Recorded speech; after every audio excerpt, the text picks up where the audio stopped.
Welcome to our project. This video is present of Pikohidro power from initial concept, system design, and to prototype and simulation.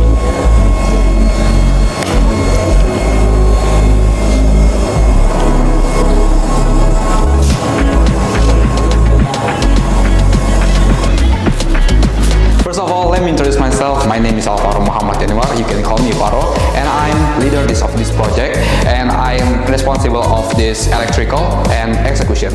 Hello, I am Mari Wahyudi. I am responsible for the proton turbine design, nozzle, and mechanical assembly.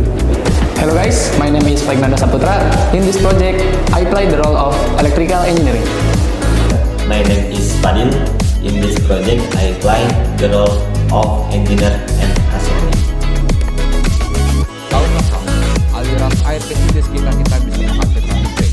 Inilah proyek Pikohidro, solusi energi terbarukan skala kecil untuk masa depan. Sistem Pikohidro ini menggunakan turbin tipe Pelton yang digerakkan oleh aliran air dari pompa.